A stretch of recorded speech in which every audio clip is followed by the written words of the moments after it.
À une époque, beaucoup de personnes auraient tué pour avoir un film ou une série sur Boba Fett. Et maintenant, j'ai juste envie de me tuer.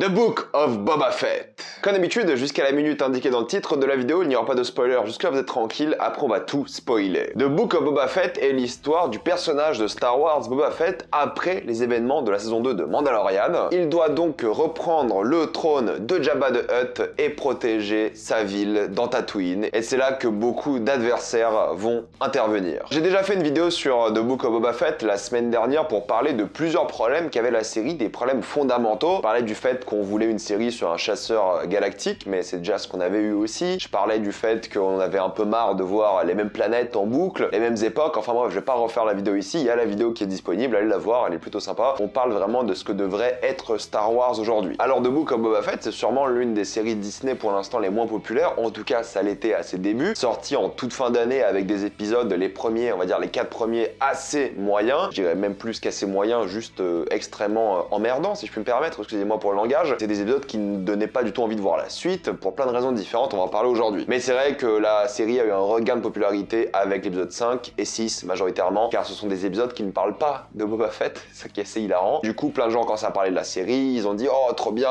ces personnages-là sont de retour, on les aime beaucoup ». Et ça montre bien qu'en fait, Disney, ils avaient un peu flairé le truc, ils se sont dit « Mais en fait, personne va s'intéresser à la politique sur Tatooine, il faut ramener des personnages que tout le monde connaît pour justement faire du teasing sur la suite, redonner un peu vie à la série, parce que là, tout le monde s'en fout ». C'est sûr, ils le savaient, c'est sûr, parce que sinon, ils n'auraient pas fait ce qu'ils ont fait. Moi, je trouve ça assez honteux ce qu'ils ont fait, mais on en parlera bien évidemment en spoiler. Pour parler de la mise en scène rapidement, c'est vrai que c'est grosso modo réalisé par Robert Rodriguez, 3 épisodes sur les 7, et ce mec ne devrait plus jamais réaliser des trucs sur Star Wars. Clairement, il est trop nul en action, c'est vraiment banal, c'est pas beau, l'action est nulle à cause de lui, surtout le dernier épisode, le climax final, l'action est juste trop nulle, c'est tellement pas intéressant, t'as des trucs de fou, t'as un budget colossal et tu fais une action champ contre champ, piou et puis basta quoi. Y a pas une idée de mise en scène, y a pas un truc un peu intéressant, y a rien du tout, c'est tellement dommage. Je pense qu'il ne devrait plus jamais réaliser quoi que ce soit qui a un rapport avec Star Wars. Il y a d'autres réalisateurs, Bryce Dallas Howard et Dave Filoni, qui font un bien meilleur travail et leurs épisodes sont les meilleurs. Bon alors, ils ont aussi le scénario qui aide, mais aussi visuellement, c'est les meilleurs épisodes. Je sais pas pourquoi c'est Robert Rodriguez qui fait le climax de la série, je trouve ça honteux. La série est pas très belle globalement, il y a quelques plans assez cool, mais encore une fois, c'est dans les épisodes de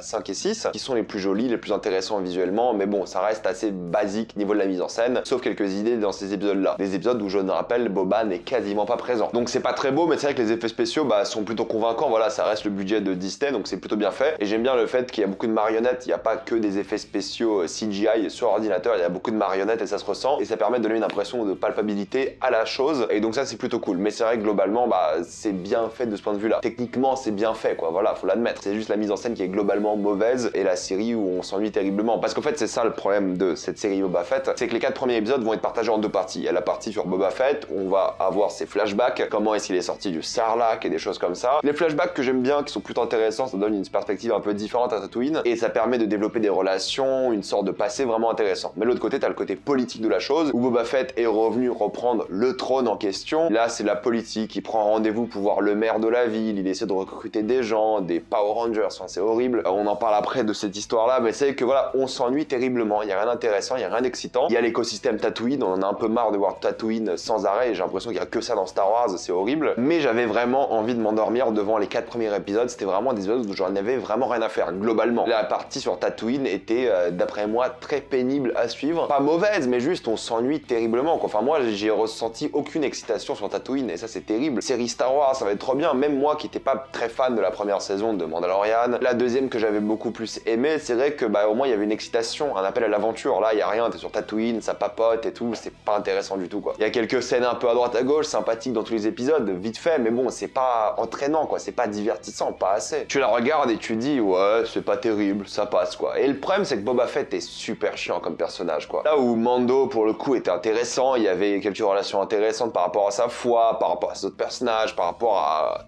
ses amis, on va dire. Là, Boba, il est chiant à mourir, quoi, je suis désolé. Là, il avait la classe dans Mandalorian, à l'époque, mais là, clairement, dans Boba, quel ennui, quoi, terrible, vraiment, il est juste ennuyant, il a pas d'énergie, CGI, il y a des combats qui sont juste trop moches. Tu regardes la série, tu te dis mais pourquoi ce mec-là est le personnage principal? Et lorsqu'il n'est plus le personnage principal, la série devient beaucoup mieux. C'est juste terrible, c'est pas normal ça. C'est pas normal que votre personnage principal soit le personnage le plus chiant de votre série, c'est pas normal. Surtout que tu dis c'est Boba Fett quand même, il a une sorte de mythos dans l'univers étendu Star Wars et là il est chiant à mourir. C'est pas le chasseur de primes qu'on connaît même dans la série d'avant et ils l'ont juste rendu ennuyant à mourir. Il est soporifique et c'est terrible parce qu'il y a plein d'autres personnages, même sa partenaire, bon pareil là on s'ennuie terriblement, elle ne raconte pas grand chose, on l'a déjà un peu développé dans les précédentes saisons de cette série, enfin de cette série, de l'univers Star Wars, d'accord, mais pareil, la relation est quasiment inexistante. Les méchants sont pas convaincants non plus. Quelle est la motivation des méchants? On veut faire du commerce sur Tatooine sans des emmerdes, super. Les adolescents qui recrutent sont terribles, vraiment c'est horrible à les suivre, t'en peux plus, c'est un carnage. Il y a un Wookiee qui est un peu badass, d'accord, super, mais c'est pas un personnage quoi, c'est juste un Wookiee un peu badass. Et la musique du générique est meilleure que la musique durant la série, et ça c'est tellement chiant aussi quoi. Ils veulent faire une saison 2, c'est évident, et ils en parlent, hein. C'est pas encore confirmé je crois, mais ouais, il y aura sûrement une saison 2 quoi. Et je me demande vraiment s'ils vont réussir à rendre Boba intéressant, mais faites-le partir de Tatooine, mais c'est sûr ça arrivera pas, c'est sûr. C'est pour ça que je vais conclure sur The Book of Boba Fett, le livre de Boba Fett, c'est terriblement ennuyant, c'est difficile à dire, hein. Il y a les 3 derniers épisodes qui sont un peu plus sympathiques que le reste, mais ça vaut pas le coup d'après moi je trouve, hein. Franchement vous pouvez carrément zapper cette série, enfin vous pouvez pas en fait. Si vous voulez voir la suite de Mandalorian, vous ne pouvez pas zapper cette série, c'est ça le problème. Et honnêtement les 4 premiers épisodes sont tellement pénibles, tellement chiants à suivre que même la suite rattrape pas le truc je trouve. C'est une série médiocre, voilà, c'est un truc que vous allez le voir, vous allez l'oublier, juste parce qu'il y a des personnages que vous aimez, que vous connaissez, qui vont apparaître, vous allez vous dire ouais trop bien, mais sinon c'est de l'appât quoi, c'est du fan service pour cacher le fait qu'ils ont pas d'histoire. Et lorsqu'ils parlent de l'histoire de Boba, on se fait terriblement chier quoi. Je suis désolé, hein. Y a rien à dire, pour moi je la conseillerais pas, mais si vous aimez Star Wars, vous allez sûrement la regarder. Mais juste c'est pour l'instant ce que Disney a fait de pire je trouve en termes de série. C'est du potentiel gâché, c'est pas très bon, il y a pas trop d'idées, c'est globalement assez mauvais. C'est la pure base de la médiocrité quoi. On va maintenant passer en spoiler.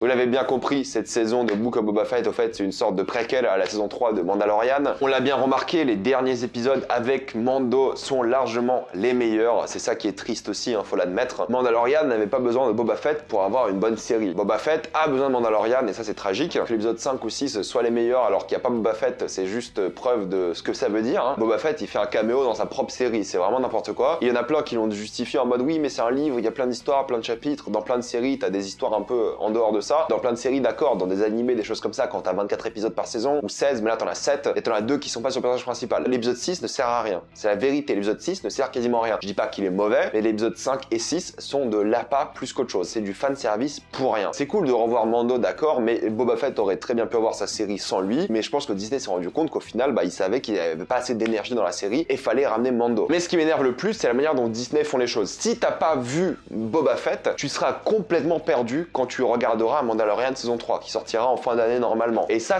m'exaspère un peu de faire des trucs comme ça sans te prévenir. Bien sûr qu'ils font ça avec Marvel et tout, d'accord, mais là c'est vrai que t'es dans un stade où bah si tu regardes pas toutes les séries Disney, tu vas peut-être rater l'apparition de Luke, tu vois, tu dis putain, il y a des gens qui adorent Luke Skywalker, plein de gens, tout le monde d'ailleurs, et tu vas rater une apparition qui ne sert pas à grand chose, mais qui est là et c'est toujours plus de ton personnage préféré. Et c'est pour ça qu'ils en jouent à fond. C'est juste du fan service. Oh regarde, on a ramené Luke. Oh regarde, on a ramené Ahsoka. Et encore Ahsoka, ça me dérange pas parce que sa série va sortir, je pense, l'année prochaine. Luke, bon, pourquoi pas, c'est cool de le voir, mais ça sert pas à grand chose. Le truc c'est que juste tu vois un peu plus de Luke, il faut parler un peu de Luke. Visuellement, c'est mieux que dans la fin de la saison 2 de Mandalorian, ça c'est sûr. Mais c'est vrai que c'est toujours pas ça je trouve. Il y a encore des gros problèmes, tu vois que c'est pas un humain, c'est clair et net. Mais là où j'ai beaucoup de problèmes avec Luke, c'est sa voix en fait. On ne dirait pas du tout Mark Hamill quand il était jeune. Pourtant il y a plein de gens qui font Mark Hamill jeune très bien. Dans la saison 2 de Mandalorian, c'était beaucoup mieux sa voix. Là c'est pas du tout ça. Et pour moi, j'arrivais pas à entendre autre chose que sa voix. Sa voix me faisait griser des oreilles parce que je connais la voix de Luke Skywalker par cœur et c'était pas du tout sa voix. Le visage, ok, il y avait quelques petits soucis, mais pourquoi pas. Mais alors là, la voix pas du tout. Je suis à un stade où je me dis, peut-être il serait temps d'arrêter de prendre des effets spéciaux pour faire des acteurs et juste tout simplement prendre des acteurs plus jeunes. Mais je sais que c'est difficile pour Luke parce qu'on sait à quoi il ressemble quand il est jeune, d'accord. Mais en vrai, ils l'ont fait pour Han Solo sans problème. Pourquoi est-ce qu'ils le feraient pas pour Luke? Je ne sais pas. Je trouvais ça un peu bizarre le fait que Luke donne le choix à Grogu de partir ou de rester. Mais bon, pourquoi pas. Mais moi, ce qui m'énerve par rapport à ça, c'est que même si, ok, c'est du fan service, tout ce qu'on a eu, je trouve qu'ils ont gâché un truc qui est assez unique, c'est que, au fait, Grogu, Grogu, c'était pour moi le départ de lui de la série et qu'on n'allait pas le revoir avant un moment. On allait sûrement le revoir plus tard, dans quelques saisons de Mandalorian, mais pour moi, voilà, c'était le revoir de Grogu et il va devenir un Jedi, il va vieillir un peu. On le reverra peut-être plus tard, dans, je sais pas, 2 saisons de Mandalorian. Là, ils ont même pas laissé le temps aux spectateurs et même à Mando d'avoir un peu ce chagrin. Et en fait, cette série gâche les adieux de la fin de la saison 2 de Mandalorian, les adieux qui étaient vraiment touchants. Là, la première chose que Mando fait, c'est revoir Grogu. Tu te dis, mais stop, t'avais des adieux juste avant, du coup là, t'as la rencontre d'adieux qui était vraiment touchant dans une série spin-off de la série qu'on regardait. Du coup, la rencontre entre Grogu et Mando n'a aucune émotion, c'est horrible. Et t'as pas le temps d'avoir ce deuil, au fait, de cette relation. Et du coup, là, je me dis que la saison 3 de Mandalorian, c'est encore plus de Grogu. Je me dis, putain, moi, je voulais qu'il aille vers de nouvelles aventures. Et au fait, là, il y aura toujours Grogu. Alors, pourquoi pas? Je sais pas ce que ça va donner, peut-être ça sera très bien. Mais juste, moi, je voulais que ça tourne un peu la page pour Mandalorian et aussi pour,